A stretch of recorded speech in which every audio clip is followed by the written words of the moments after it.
I went to Eastside Memorial High School, and probably like 1 out of every 10 girls was pregnant. Freshmen were getting pregnant. I knew freshmen who had younger sisters that were pregnant, and it just seems like it's a trending thing, like it's okay, like, which I never tried to judge anybody on it, but personally, I know it's hard, like being a teen mom.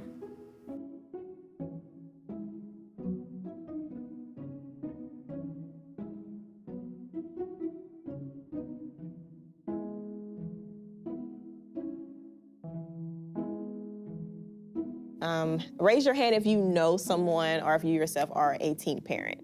So if you know someone who's a teen parent, yes, exactly. At a young age, you can barely find a job. Yeah. You know, and then you still live with your mom and your dad. It is a teenage problem, not in this household, but it is one within the community. I heard about it in the religious circuit, and I heard a lot about it as far as politics. But I didn't hear anything about options, and far as the political aspect, I didn't hear anything other than just harsh judgments and harsh laws that'll make it hard for students to get all the knowledge they need to be prepared. You know, we're really trying to focus in on what we can do as a community to engage young people in thinking about how to prevent pregnancy for themselves and empower them to make healthy choices so we can bring those rates down. What's your name? Tara. Tara, nice to meet you. I'm Zeno. Nice to meet you. Come on and have a seat. My name is Jennifer Diatley, and I run the Gen.M Matters program. It's a project of EngenderHealth, which is an international nonprofit reproductive health organization. And we partner with Safe Place, which is a domestic violence organization here in Austin, Texas, Columbia University, who evaluates the project, and the Travis County Summer Youth Employment Program. We do Gen.M, which is a sexual education pregnancy prevention program on how to prevent unplanned pregnancies and also decrease the numbers of STIs. What makes Gender Matters unique is that we're engaging young people and really breaking down and thinking about those gender expectations that are placed on them as young people. So we try to get them to understand how gender is important and how to break those stereotypes. That way you can have a more open conversation about sex later on in the future. The kids in our program are 14 to 16 years old, and they come from all parts of Travis County. We're asking them to come into a group of peers who they don't necessarily know and take some time to open up and be quite honest and personal and revealing about their own values and attitudes, about relationships, about what it means to be male or female, about issues around teen pregnancy. I'm Jada, I'm 15 years old, and I'm going to Linear High School. My name is Nicholas Cooper. I'm 15 years old. I'm going to 10th grade, and I'm going to East Austin College Prep. My name's Tara, and I'm going to be going to the Odyssey School, and I'm going into 10th grade. You know, we really model a very safe, respectful environment for young people to kind of be themselves. You know, anything goes. And the facilitators are extremely well-versed in how to work with young people. So they present a very fun, relaxed atmosphere, but that has rules. And the rules are around safety, to be able to say honestly how they think and feel about things and know that that will be respected amongst the group. The first day of Gender Matters focuses on gender messages and understanding what gender is, because this is a very abstract concept. The other activity we do is gender in the media. We break the kids up into different groups. So one group is looking at music lyrics, one group is looking at images of men in the media, and one is looking at images of women in the media. And so the kids break down the messages they're seeing and decide what's harmful and how to better understand what they're seeing. I thought it was really outrageous. The music now is really appealing to sex, as I should say. The messages we get from music videos is to just do it, you know? Don't worry about nothing, just have sex. So the Gender Fishbowl is where we start out with the women, or those who identify as a woman, get to sit in a circle together with a female facilitator, and then all the boys sit in a circle around the girls.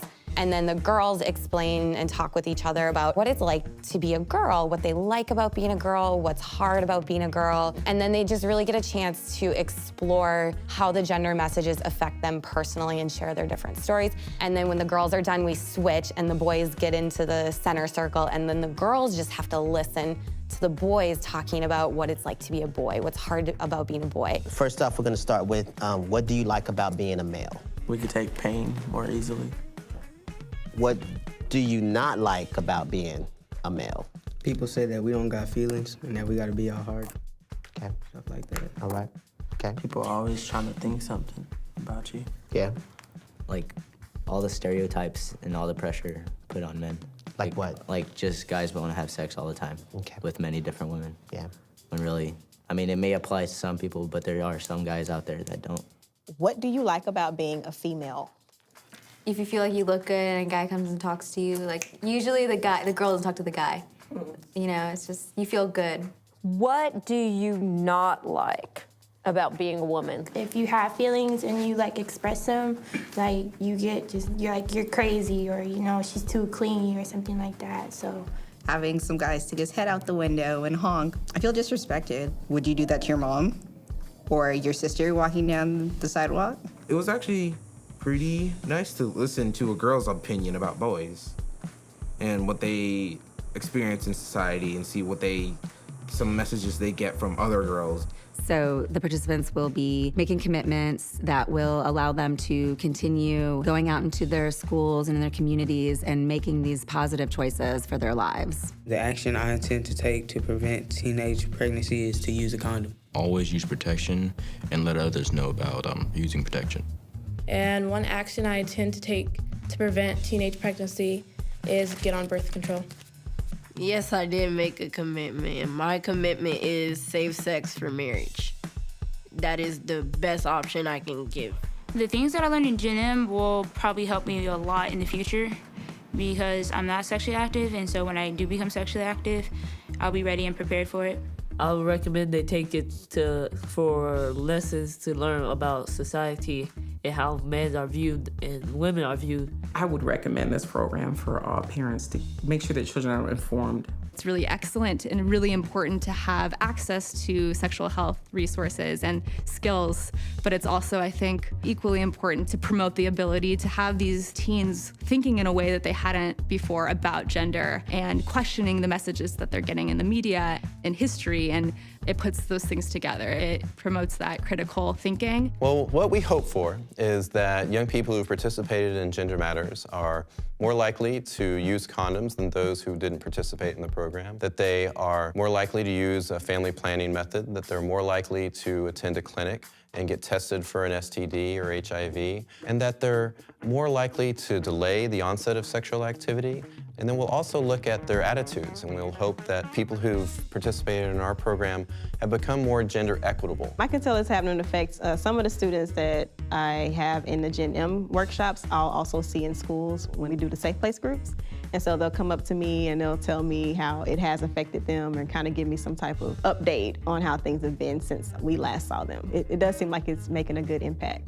There are regions across the country that could really benefit from such a thoughtfully crafted curriculum and program like Gen.M. We really need to begin engaging young people in their communities, with their parents, with their support groups around having these conversations and empowering them to be a part of that dialogue and not just teach them, but to engage them in that process. They have the opportunity to make choices, and we're here to fill in the information that they need.